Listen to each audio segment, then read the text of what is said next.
Tak jsem dneska trochu vyčistil byt. Tak takhle, tohle je můj byt, když na ten přicházíš. Tady mám hned odpadky, nesmrdí to vůbec. Ale je to hezký, že to je hned tady. Pak tady jdeš dovnitř, jsou hlavní dveře. Tady je kuchyň.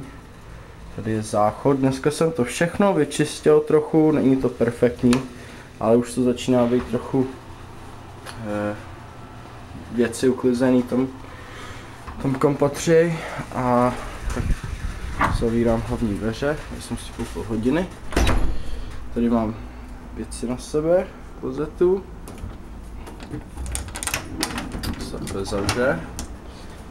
A je vidět tady microwave a lednička a kuchyň. A mám tady ten, že můžu vařit. Tak tady je ta hlavní místnost, tady je. Poličky jsou. Stůl a lampu, to, židle. Tak tamhle je velký balkon. Tak tohle všechno, tady byla hrozná špína, teď to už je, no, je to furt špína, ale je to lepší. Tady je ta postel, se musí přišroubat ke zdi, že to všechno šoupe se sem a tam. Tak teď jdeme na balkon. Tady je stoleček. Tady byl včera šéf, tak tady já nekouřím, ale na svého cigarety tady. Tohle je Waikiki, takže takhle se koukneš z balkonu a vidíš Waikiki oceán a Waikiki. To jsem asi v polovině, takže kdybych měl balkon na druhé straně budovy, tak bych viděl něco podobného. Asi stejně tak daleko, jako to víš, jako tady je 15 minut pěšky na konec Waikiki a z druhé strany budovy tam dalších 15 minut na druhou stranu Waikiki. Waikiki je tak 30 minut pěšky dlouhá a tohle to jsou tak 4 minuty takhle přes. Tohle je Alawai kanál a kvůli tomuhle kanál existuje Waikiki, protože tohle jsou všechny ty hory. Tady je Diamond Head vzadu, kráter, a tady jsou hory a baráčky nahoru a ty z těch hor prší a teče to sem. A kdyby tady tohle tady nebylo, tak by tohle furt sem teklo a tohle by byla mokrá zem a nedalo by se stavit. Ale protože tady vykopali tenhle ten lidský kanál, tak tohleto Waikiki může existovat. A tady udělali golf course, takže tady je golf course, hory a malý baráčky takhle žijou. Ty mají krásný výhled. Když máš takhle barák tady v těch hork, tak se koukáš dolů. Přes baráčky, přes golf course a vidíš celou Waikiki u moře, je to opravdu krásný. To taky není špatný tady. Tak to jo, tak to je všechno asi. A balkon není tak, je balkon celkem velký.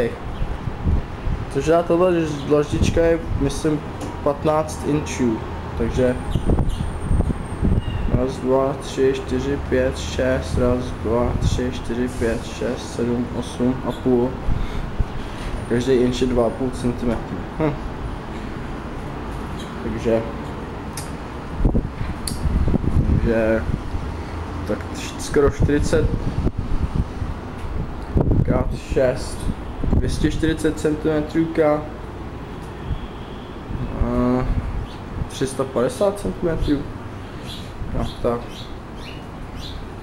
Tak zpátky dovnitř. Tady filmuju. Tak se mi to moc líbí tady, protože mám větší prostor. Tady si asi dám něco, určitě si udělám nějaký obrazy na zdi a tady asi udělám kanapé. A bude to, a uklidím to víc. Tady si dám víc obrazů nějakých. Tady jsem si koupil zarámovaný zrcadlo, co pověsím. To je jakoby první obraz, akorát že no, prostě věci v rámu pověsím na zdi a bude to vypadat líp, než to vypadá teď. A je to moc hezký, mám větší ledničku, mám mikrovlnku v pokoji, místo na chodbě, a kuchyň v pokoji, místo na chodbě. Mám z toho velkou radost a hlavně z toho balkonu, že tady můžu sedět třeba jíst snídaně venku, u stolu a koukat se. A občas sem přilítávají ptáčky, takže to je taky docela hezký. No jo, je to o dost lepší než ten prťavý byt, který jsem měl. Tak jo, tak to vypínám tady.